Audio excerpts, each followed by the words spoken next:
fonctionne.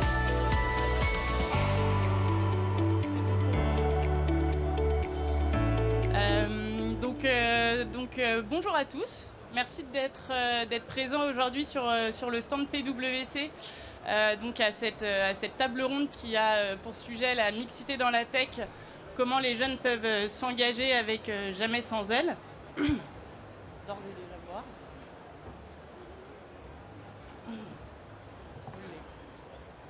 Hop. Donc aujourd'hui, le constat est sans appel.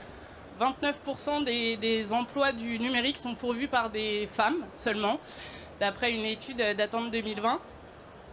Et donc promouvoir aujourd'hui une plus grande diversité de genres n'est pas seulement une question d'équité. C'est aussi une question de stratégie qui est essentielle pour les entreprises. Les équipes plus diversifiées ont tendance sont réputées en tout cas pour avoir cette capacité à innover et à performer, offrant une gamme de réponses plus large aux questions de nos clients et à leurs besoins. Donc pour ce faire, je serai pour aborder ces sujets, je serai aujourd'hui accompagnée de Sandrine Delage, de Alexandre Fries, c'est bon, de Natacha Kester-Séméon et de Chloé Fossillon. Donc moi-même, Mathilde Baruet, je suis manager dans les équipes data de PwC, que j'ai rejoint depuis maintenant plus de 6 ans et demi. J'interviens sur un grand nombre de sujets data, principalement sur des sujets de durabilité et de protection des données personnelles. Et donc, je vais laisser la parole à Chloé pour se présenter également. Bonjour tout le monde, moi c'est Chloé Fossillon, je suis ingénieure et je travaille actuellement dans le secteur des data centers.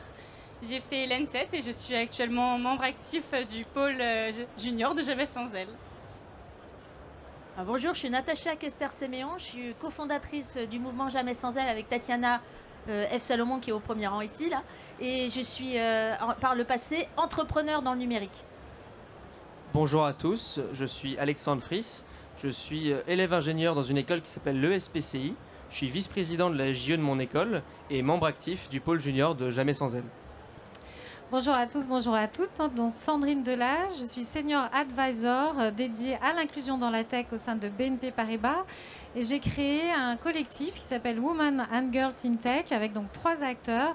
Mon entreprise, BNP Paribas, une grande entreprise, mais une école gratuite du numérique, Simplon, et un réseau de professionnels Digital Ladies and Allies. Merci à tous. Natacha, peut-être quelques mots très rapidement sur Jamais sans elle, avant de rentrer dans le vif du sujet. Alors déjà, on est ravis d'être présents aujourd'hui pour vous parler avec des membres du pôle junior. Alors, il y a 2 jours, en fait, on était aussi présents sur ce stand, mais cette fois-ci, c'était avec des patrons, notamment Thierry Jadot, qui est secrétaire général de notre mouvement, et puis Olivier Nolan de SAP, pour parler des engagements des entreprises. Et là, on revient aussi pour parler du volet plutôt des jeunes. Alors, Jamais sans elle, c'est un mouvement qui promeut la mixité dans tous les secteurs de la société. Et nous sommes féministes et universalistes. Et ce n'est pas la conservation des cendres, mais la transmission de la flamme. Et pour Jamais sans elle, tout a commencé en 2016, lorsqu'à l'époque, en fait, il y avait des panels 100% masculins, des plateaux médias, des entreprises avec des boards 100% masculins, il y en avait beaucoup. Mais on ne s'en rendait vraiment pas compte qu'on soit homme ou femme, c'était tout à fait normal. Et les métiers aussi totalement genrés, ça on ne remarquait même pas, tout ça était invisible pour nous tous. Et avec justement Tatiana, qui est architecte 3D dans les mondes virtuels notamment, et un groupe d'entrepreneurs, dont moi-même, tous au milieu de la tech, on a eu l'idée de proposer une action en faveur de la visibilité des femmes, et que les dirigeants masculins s'engagent à ne plus jamais intervenir à une conférence ou à une table ronde s'il n'y avait pas au moins une femme. Donc là aujourd'hui d'ailleurs on a aussi un intervenant masculin parce que ça marche dans les 2 sens bien sûr, et d'ailleurs moi je n'interviens pas dans un panel 100% féminin. Concrètement, ça veut dire que les signataires, ils disent à l'organisateur avant l'événement auquel ils vont participer qu'il faut de la mixité dans la conférence, sinon ils ne viennent pas. C'est vraiment une action concrète. Mais attention, hein, c'est pas de la communication, ils le font vraiment. Donc c'est pas juste on annonce qu'on fait quelque chose. Donc l'idée, c'est qu'ils ne s'expriment plus jamais sans elle en fait. Alors cette action, elle marche très bien. Ça a créé aussi une énorme prise de conscience de l'absence des femmes dans tous les domaines, dans la science et dans les numériques aussi bien sûr, et dans les médias. Et dans les positions clés dans les entreprises, en fait, on s'est rendu compte collectivement qu'il y avait vraiment une absence de femmes. Et le hashtag que nous avons lancé sur Twitter a été très populaire. Ça a donné aussi une audience énorme aux actions. C'est grâce aussi aux internautes et aux personnes qui ont adhéré à l'action que ça a pu lui donner aussi de l'ampleur. Ça, c'est très important. Et on a eu rapidement des millions de personnes touchées avec le hashtag Jamais sans elle. Des dirigeants ont signé cet engagement à l'origine, des politiques, etc. Et les internautes ont utilisé notamment le hashtag pour aussi dénoncer l'absence de femmes. Donc c'est devenu un réflexe qu'on utilise le hashtag, soit dans les médias, dans la politique et aussi dans les entreprises, et pour vérifier que les signataires signent l'engagement. Mais en fait, quand on parle de ça, ce qu'on ne se rend pas compte, c'est qu'en fait, on parle de la moitié de l'humanité. Donc avec Jamais sans elle, ce n'est pas les femmes qui revendiquent une position, c'est ça aussi qui est nouveau, et une place. Ce sont les hommes qui militent et qui agissent vraiment pour partager la scène avec eux. Et cela reverse complètement la perspective. Et c'est ça, la force de l'engagement qui a été nouveau, que ce soit les hommes et les femmes qui agissent ensemble. Alors ces dirigeants deviennent eux-mêmes ambassadeurs. On l'a vu d'ailleurs avec le panel l'autre jour. Et des entreprises de la tech sont venues vers nous à cette époque pour que justement on crée des engagements globaux qui concernent toute l'entreprise. Donc on a créé une charte d'engagement, d'ailleurs qui a été signée, on va en parler aussi par PwC France et bien sûr par le groupe BNP Paribas. Et donc ces partenaires, ils s'engagent aussi pour toute l'entreprise, n'organisent plus d'événements non mixtes, n'y participent pas, donc ça devient global. Et les engagements sont réellement appliqués parce que ce sont les dirigeants eux-mêmes, le numéro 1 de l'entreprise, qui s'en assurent. Alors par exemple, on a Jean-Laurent Bonnafé ou Bruno Le Maire, et c'est ça qui permet que les chartes soient vraiment effectives, soient vraiment, j'insiste là-dessus, pas une charte d'affichage. Alors aujourd'hui, on a 3000 dirigeants qui ont signé cet engagement dans une 60aine de pays. Il y a une 40 comités exécutifs d'entreprises qui ont signé, il y a des institutions, et le hashtag est devenu le plus populaire de l'égalité femmes-hommes en langue française. Donc aujourd'hui, ces actions sont des leviers pour transformer les entreprises, changer les mentalités, les comportements. Et surtout, un élément important, c'est qu'on pense qu'il faut réconcilier les hommes et les femmes pour agir ensemble. Comme je disais, on est universaliste et pour nous, donc le féminisme est un humanisme. Et on collabore donc avec des entreprises dans deux secteurs très différents. Le groupe BNP Paribas, SAP, Microsoft, McDo, PwC, la Française des Jeux ici. Et on propose ensemble des actions pour qu'il y ait davantage de mixité et aussi de diversité, parce que les deux sont liés. Que ce soit dans la gouvernance des entreprises, que ce soit aussi dans les institutions, parce que nous, on dit qu'elles seront plus efficaces et qu'on aura aussi une société plus équilibrée et à l'avantage des hommes et des femmes. Toujours le message commun. Donc on a décidé d'aller plus loin parce qu'on est parti d'un constat. Pourquoi il y a si peu de femmes au poste clé? C'est parce qu'il n'y a pas assez de femmes managers. Pourquoi il n'y a pas assez de femmes managers aussi dans la plupart des entreprises? Parce qu'il n'y a pas assez de femmes ingénieurs et ainsi de suite, etc. Donc quand on revient à cette réflexion, on se rend compte que le problème se pose à l'école. Et donc, il faut plus de femmes ingénieurs, plus de femmes scientifiques, plus de femmes dans les mathématiques, développeuses, data scientists comme Mathilde. Et on collabore avec les entreprises, en collaborant avec les entreprises qui veulent en fait engager des femmes et féminiser leur effectif, on s'est dit qu'on a compris qu'il fallait vraiment changer les mentalités plus tôt et pas seulement au sein des entreprises, quoi qu'on fasse, même s'il faut faire les deux bien sûr, et d'inciter les jeunes filles comme, enfin maintenant jeunes femmes, pardon, Chloé, ou d'autres à embraser ces carrières extraordinaires. Et on a donc lancé une journée Jamais sans elle dans les collèges et lycées avec le ministère de l'économie et le ministère de l'éducation. Et on organise des actions et des événements avec des scolaires. Mais surtout là aujourd'hui, on est venu pour vous parler d'une autre étape. C'est que dans cette mobilisation, on s'est rendu compte que les jeunes aussi pouvaient prendre complètement leur part. Et d'ailleurs, qu'il y a beaucoup de biais et de stéréotypes de genre chez les jeunes, malgré ce qu'on croit. Nous, on pense peut-être qu'il y en a moins, mais non, en fait, non. Qui concerne non seulement sexisme, racisme et aussi homophobie, etc. Donc, il y a vraiment des biais énormes. Et donc, on a échangé avec beaucoup d'étudiants qui voulaient aussi s'engager avec nous. Et là, on a décidé de créer, avec la Confédération nationale des juniors entreprises, une charte Jamais sans elle, qui a été elle-même signée par des JE de 80 établissements de l'enseignement supérieur en France. Donc, ça a tout de suite décliné de la structure nationale aussi aux écoles. Et les étudiants de ces associations, comme Alexandre d'ailleurs, de ces associations étudiantes, sont venus vers nous, ils nous ont dit mais nous on va aller encore plus loin, on voudrait faire des vraies actions sur le terrain, dans notre école et dans notre écosystème avec vous. Donc voilà, c'est comme ça qu'en fait on a créé le pôle étudiant de Jamais sans elle. On a déjà commencé à faire des actions, on va en parler un peu tout à l'heure avec Alexandre notamment.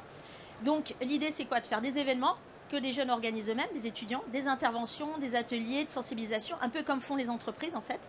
Et on a 4 juniors entreprises qui sont pilotes, qui sont à Paris, Toulouse et à Saint-Étienne. Et ces associations étudiantes, on leur a dit qu'on avait des objectifs communs pour faire partie du réseau Jamais sans elle d'entraide, sensibiliser eux-mêmes les étudiants de leur école, jouer un rôle clé auprès des scolaires. Donc là encore une fois, on descend à un autre niveau. Jouer aussi des rôles modèles qui sont aussi comme Chloé et Alexandre, et puis aussi acquérir eux-mêmes, les étudiants en s'engageant, ils acquièrent des soft skills. Enfin ça je pense qu'on en parlera tous ensemble après. Donc c'est pour expliquer un peu le déroulement. Chacun donc à son niveau peut agir et on peut passer donc dirigeant d'entreprise, à école, étudiant, scolaire et agir ensemble. Mais ça on va en parler tous ensemble. Tout à fait. Merci, merci Natacha. Je me tourne maintenant vers Chloé et Alexandre. Est-ce que vous pouvez nous en dire plus sur concrètement quelles actions sont menées par le pôle junior de Jamais sans elle? Alors quand il s'agit de parler d'actions concrètes, dans l'exemple de notre junior entreprise, on peut parler de 2 exemples. Donc premièrement, on a plusieurs élèves de notre école, des étudiantes, qui sont allés rendre visite à plusieurs lycées généraux et professionnels pour pouvoir montrer l'image d'une étudiante dans le milieu scientifique. Parce que moi, je suis scolarisé dans une école qui s'appelle l'ESPCI, qui est très axée recherche fondamentale. On fait de la physique, de la bio, de la chimie. Donc bref, c'est très scientifique. Et pour ces élèves qui sont dans des formations où il n'y a pas forcément beaucoup de femmes, eh ben, ça peut être très inspirant, que ce soit pour les filles d'un côté, de voir des rôles modèles où elles peuvent se dire moi aussi je peux faire partie justement de ce genre de milieu, et moi aussi si j'apprécie ce genre de métier, ben, je peux me lancer dedans. Et ça peut aussi permettre de sensibiliser les hommes qui font partie justement de ces formations à la question de la mixité homme-femme, ce qui n'est pas toujours évident si on n'a pas justement ce genre d'intervention. Donc dans le cas de notre pôle, on a eu une de nos élèves, Jade Jolivet, qui allait rendre visite par exemple à une école professionnelle où ils font de la formation pour traiter de la verrerie, et elle s'est adressée à tous ses élèves à de multiples reprises pour leur expliquer entre guillemets le rôle des femmes au sein du monde scientifique. La deuxième action qu'on peut noter, c'est qu'on a organisé avec notre junior entreprise une soirée alumnae, donc où il y a eu plusieurs femmes qui ont eu des carrières de 20-30 ans dans le monde de l'entreprise, qui sont venues s'exprimer sur leur expérience, qui sont venues apporter justement leur savoir à nos étudiantes et à nos étudiants. Et ça a été un moment très inspirant. Et ces 2 actions ont été menées conjointement avec le pôle junior de Jamais sans elle. Merci beaucoup. Je me retourne encore vers tous les deux. Est-ce que vous pourriez nous expliquer, nous en dire plus sur votre expérience justement en tant que rôle modèle? Avec plaisir. Du coup, moi, quand j'essaye d'intervenir en tant que rôle modèle, en tout cas, j'essaye de le faire toujours sur 2 piliers, sur 2 réflexions. La première, c'est toutes les problématiques qui sont liées à la mixité. Moi, dans mon parcours, par exemple, en classe préparatoire, on était 20% de femmes. Dans mon école, on était 20% de femmes. Dans ma spécialité de master, qui était le génie électrique, j'étais la seule. Et maintenant, je travaille dans une entreprise, donc on travaille sur le secteur des data centers, et on plafonne à 13% de femmes dans cette entreprise. Donc c'est assez difficile, et pour moi, c'est aussi la mise en avant du fait qu'on n'a pas assez de rôle modèle dans les écoles de femmes qui sont, entre guillemets, juste ingénieurs. On peut toujours penser à des rôles modèles hyper inspirants de femmes médecins dans l'armée, ou une femme qui a monté une entreprise à succès, etc. Mais on voit pas, selon moi, assez aussi juste les femmes qui sont ingénieurs, qui sont commerciales, etc., qui sont dans ces milieux où il y a plus d'hommes que de femmes, et qui surmontent aussi des difficultés, parce qu'il y en a. On ne nous prend pas forcément toujours au sérieux dès le début, parce que c'est peu commun, mais ces difficultés, on peut les surmonter assez facilement, on peut les abattre, et c'est de ça que j'aime bien parler. J'aime bien aussi parler avec les hommes pour les sensibiliser à ces problématiques-là, pour qu'ils se posent les mêmes questions que les femmes, de pourquoi il y a si peu de femmes en fait autour de moi dans mon entreprise, et aussi qui nous aident à abattre tous ces obstacles, parce que c'est tous ensemble qu'on va y arriver, c'est pas que d'un côté que ça peut marcher. La deuxième piste de réflexion, c'est aussi sur le fait de, quelle que soit la voie qu'on a choisie, on peut toujours donner du sens à son métier. Donc là encore un exemple personnel, moi dans mon entreprise, je suis arrivée en me disant j'ai des convictions écologiques, et j'aimerais bien travailler sur ces problématiques-là dans le secteur des data centers. C'est très peu connu, ça se fait absolument pas trop. Mais j'ai dit, moi, je veux prendre le sujet en main. Je sais pas trop encore comment on peut collaborer, mais collaborons. Et donc, c'est mon entreprise qui m'a offert l'opportunité d'être responsable du développement d'une nouvelle offre commerciale pour rendre les data centers plus durables. Et donc, ce projet, j'ai adoré le mener de fond en comble. Il est aujourd'hui à terme et il est intégré dans le discours de nos commerciaux, par exemple. Il est intégré dans nos prestations et on l'utilise pour sensibiliser nos clients, même s'ils ne sont pas forcément intéressés par ce genre de prestations. Et j'ai l'impression que ce que j'ai fait a vraiment eu un impact. Et pourtant, entre guillemets, je suis dans le secteur du numérique, je travaille sur chantier, etc. Je n'ai pas forcément fait des études dans l'écologie de fond en comble, mais je me suis donné les moyens de me renseigner sur les sujets, de faire des formations en parallèle, etc. pour compléter, moi, ce que j'avais envie de faire. Et je pense que tout le monde peut y arriver et que c'est très important d'y penser et de dire aux gens que c'est possible aussi. Et je crois qu'Alexandre aussi a pas mal de choses à dire sur ce sujet. Alors, pour rebondir sur la question, j'aimerais juste reparler une seconde du coup de mon école. Nous, on est donc à l'ESPCI, on est une école où historiquement il y a un peu plus de femmes que dans les autres écoles d'ingénieurs. Donc, on a un exemple type qui est celui de Marie Curie, qui est passé par notre école, mais à l'époque c'était un petit peu une exception. Aujourd'hui, ça l'est beaucoup moins, vu qu'on est une école d'ingénieurs où on a entre 40 et 45% de filles chaque année, ce qui est quasiment le double des autres écoles d'ingénieurs. Et on est parti d'un constat simple au sein de notre junior entreprise, c'est que malgré cette proportion élevée de femmes au sein des rangs des élèves de notre école, on ne retrouvait pas justement ce chiffre dans la proportion de candidates aux études de notre junior entreprise. En l'occurrence, avant la signature de notre partenariat avec Jamais sans elle, on avait 40 à 45% de filles dans l'école et pourtant on n'avait que 17% d'intervenantes. Donc on s'est demandé mais qu'est-ce qui peut expliquer ce genre d'anomalie? Et on a justement conjointement avec Jamais sans elle, avec aussi des représentants de notre école, mis en place un système pour essayer justement de simplement informer mieux les étudiants, donner confiance aussi aux étudiantes qui hésitent parfois à candidater simplement parce qu'elles se disent qu'elles n'ont pas forcément le profil, qu'elles n'auront pas les compétences, qui en fait n'ont pas ce petit coup de pouce qui leur font dire que oui, je suis capable d'aller candidater à cette étude et peut-être que je serai prise. Et en l'espace de 1 an et demi, on est passé de 17% d'intervenantes à aujourd'hui 60% d'intervenantes. Donc c'est-à-dire qu'on a surtout beaucoup plus de candidates qui avant n'osaient pas candidater à nos études et qui aujourd'hui se présentent en entretien et vu qu'elles ont les compétences et qu'on leur a dit on leur a entre guillemets donné ce petit surplus de confiance dont elles manquaient parfois, et ben maintenant elles y arrivent et c'est tant mieux pour nous. Ensuite, j'ai envie de dire que ces statistiques qui se retrouvent dans nos études, on les retrouve aussi au sein de notre équipe. C'est-à-dire qu'au sein de notre junior entreprise, on a un président et un vice-président, en l'occurrence moi, mais on a également une trésorière et une secrétaire générale. Donc on essaie aussi, entre guillemets, d'appliquer ces règles au sein même de notre école. Et on a aussi eu l'occasion, entre guillemets, de mener d'autres actions. Par exemple, en collaboration avec d'autres écoles, Sciences Po avait rédigé avait essayé de faire relayer un sondage pour essayer de demander aux étudiantes dans toutes les écoles pourquoi elles s'investiraient dans tel secteur et pas un autre. Et justement, on a essayé de relayer ce sondage pour demander à nos étudiantes pourquoi est-ce qu'elles pourraient, elles, aller davantage dans un milieu scientifique pour essayer de reprendre cet exemple et l'appliquer à une plus large échelle.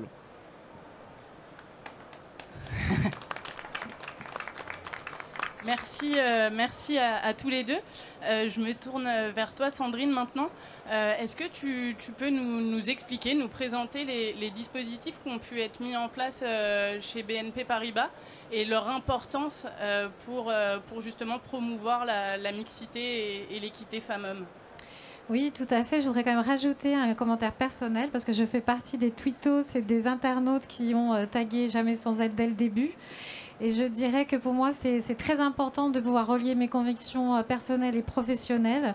J'ai beaucoup aimé ce que tu as dit, Alexandre. Je crois qu'il faut inciter les jeunes filles et les femmes à aller vers ces métiers, mais il faut encore plus leur donner et leur montrer les endroits où elles seront safe, elles seront sécurisées. Elles pourront être accueillies dans des environnements attractifs.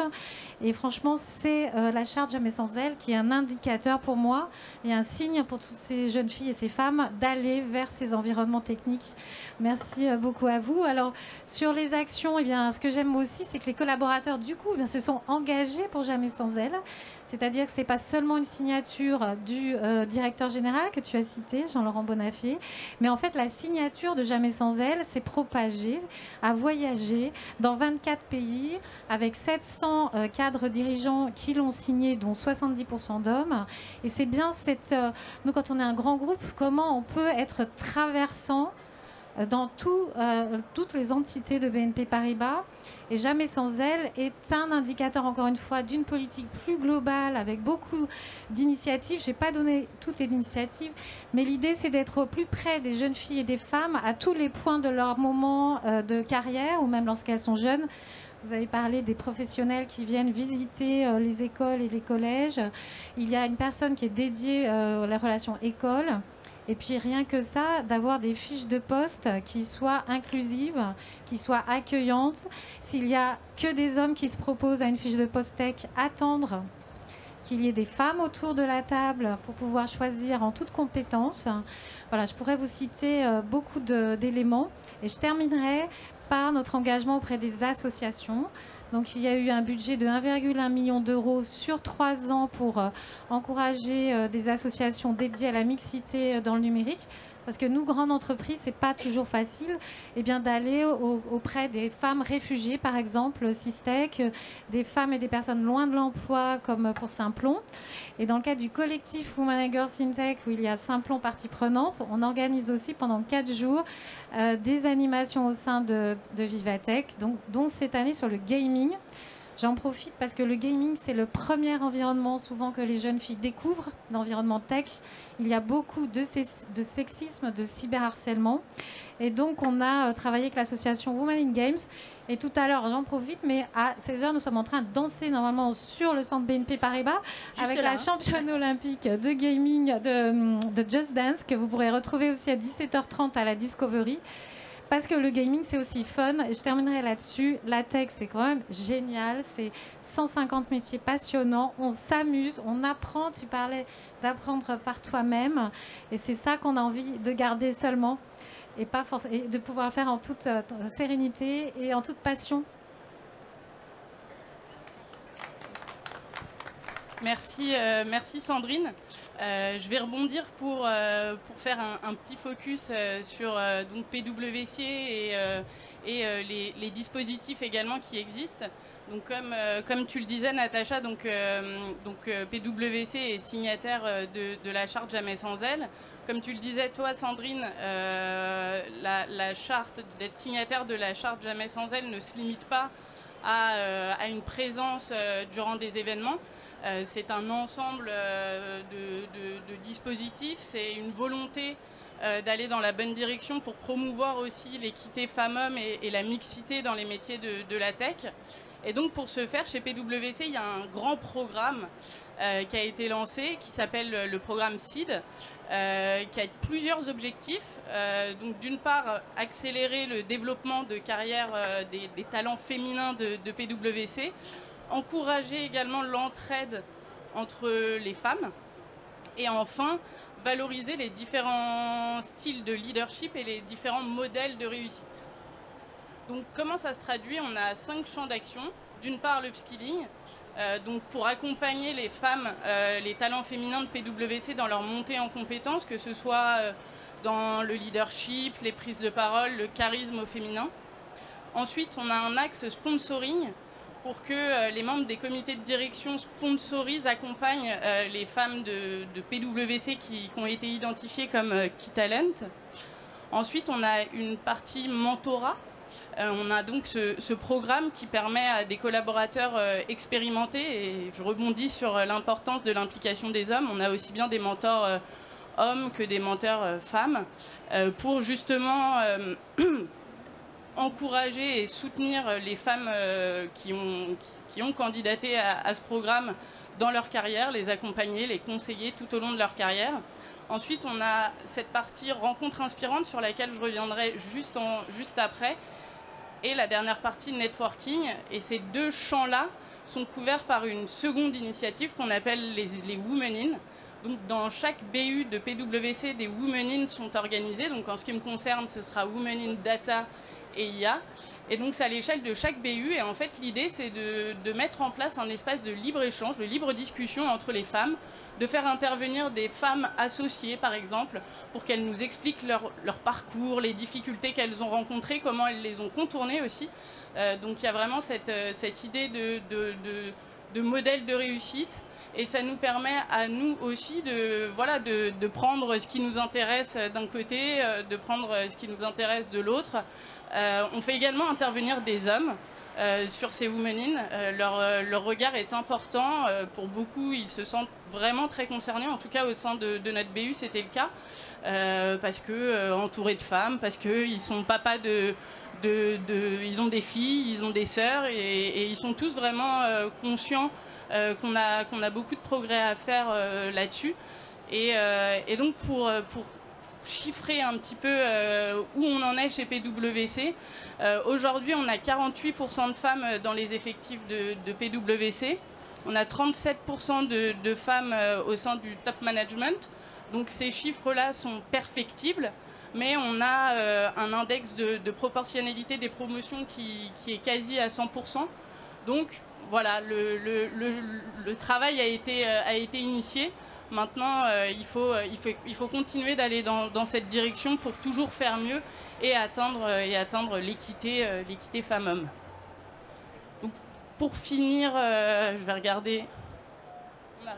On a respecté le timing, donc très bien. Peut-être, Natacha, un petit mot de la fin avant de passer à d'éventuelles questions.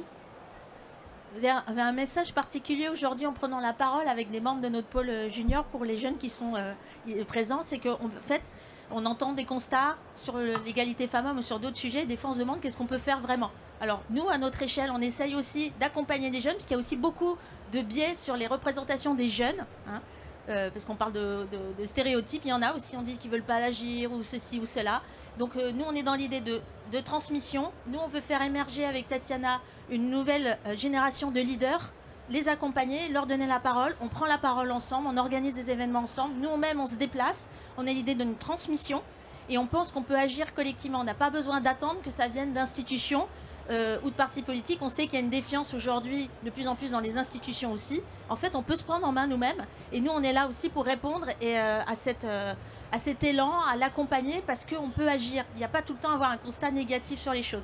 Et je trouve aussi intéressant de voir avec nos deux exemples, d'Alexandre et Chloé, que leur engagement associatif étudiant leur permet de monter en compétences aussi. Ce sont des qualités, des compétences qui sont demandées par les entreprises. L'engagement, la capacité de s'organiser, de prendre la parole, etc.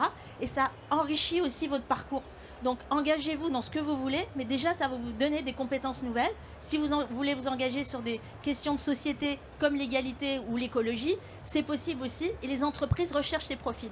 Tout est ouvert, donc il faut essayer de s'entraider parce que sinon rien ne va changer. Nous on aura beau travailler même au sein des entreprises et essayer de faire des programmes, s'il n'y a pas des jeunes comme vous qui avaient envie de venir vers ces entreprises, dans la société et d'agir, mais on ne changera rien.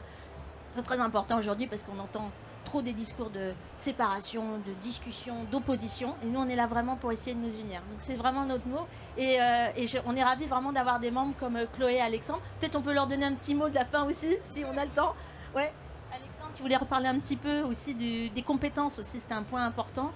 Oui, il y a peut-être un point que je voulais aussi aborder, c'est qu'aujourd'hui, quand on essaie de promouvoir entre guillemets l'équité homme-femme, souvent on entend le terme discrimination positive.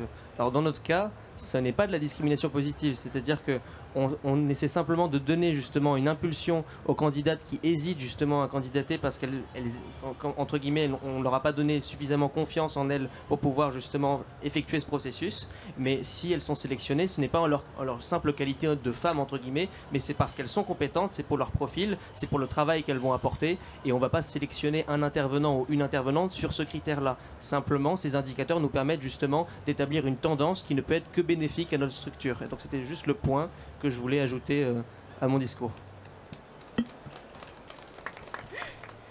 Et un petit mot de la fin, pareil, moi j'aimerais revenir sur la notion d'engagement. Quand, à première vue, quand on entend s'engager, on pense toujours à des choses qui sont très lourdes, à directement être dans des associations, etc.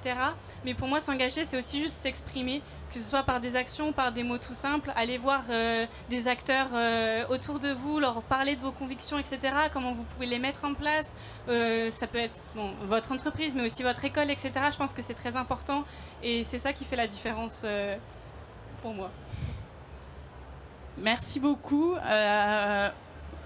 Si vraiment on a une petite question, on peut peut-être la prendre. Personne veut... Ah si. Bonjour, je suis Jean-Yves Gay, je suis chargé de dialogue social à la région Île-de-France et je préside une association de jeunesse qui rassemble des jeunes en Côte d'Ivoire et en France pour justement pallier à ce problème-là. J'aimerais surtout poser la question sur la territorialité, je vais arriver, de votre association. Est-ce que vous vous engagez aussi vers le continent africain? Sinon, pourquoi? Alors, pour le moment, on essaie d'avoir un maillage sur les territoires français parce qu'on a eu beaucoup de demandes, mais on a des relais dans d'autres pays. Et on sait que des associations reprennent les principes aussi, mais on est tout à fait prêt, on répond à des demandes, même d'explication des actions, comment elles peuvent être déployées. On est plutôt dans une optique de réseau. Et c'est pour ça aussi qu'on est présent dans des espaces pour échanger. Mais on espère aussi qu'il y aura des actions dans ce sens qui seront menées. Mais en tant que dirigeant masculin, c'est très important aussi que vous portiez ces messages. Et je pense aussi qu'il y a des entreprises comme BNP Paribas, n'est-ce pas Sandrine, qui accompagnent des associations aussi sur d'autres territoires, parce que vous avez des missions aussi. Je te passe la parole là-dessus. Oui, c'est tous les continents, tous les pays. Alors on est peut-être un peu moins présent en Afrique, mais effectivement c'est une démarche globale. Alors, sachant quand même que dans les pays qu'on considère inégalitaires hommes-femmes, il y a plus de femmes dans la tech. Parce que ces pays ont compris que le digital, c'est la croissance, qu'on peut très bien concilier sa vie personnelle et professionnelle. Et dans certains pays où les femmes sont des fois malheureusement agressées, comme en Inde, quand elles prennent un bus, en fait, la tech est un levier économique fort. Mais oui, tout à fait, toutes les actions dans tous les pays. Prolonger la question? C'est possible de prolonger la question? S'il y a d'autres personnes, il y a pas... Très rapidement, et au pire, de toute façon, on pourra poursuivre l'échange dans le stand. Selon vous, quel rôle les politiques devraient jouer pour favoriser l'écoute des femmes et la présence des femmes dans la tech? Quel rôle les politiques? Déjà, de prendre conscience de leur propre biais, en fait. Tout commence par le déclic initial, quand on commence à réfléchir sur la représentation qu'on a du monde et se rendre compte qu'il y a des freins dans son environnement. C'est tellement intégré, mais c'est pareil pour les femmes, les hommes et les femmes. On a tellement des biais intégrés qu'on ne se rend pas compte. Donc, première chose, travailler sur les biais et comprendre aussi que c'est un intérêt pour des dirigeants d'entreprise ou des dirigeants d'institutions, de gouvernement, qu'on en a besoin pour mieux diriger. En fait, c'est pas seulement pour les valeurs sociales et l'équité, c'est les premiers moteurs, bien sûr. C'est aussi question d'efficacité. Je pense que ça, c'est un message. Mais on est tout à fait ouvert à échanger par la suite avec vous. Je vous remercie.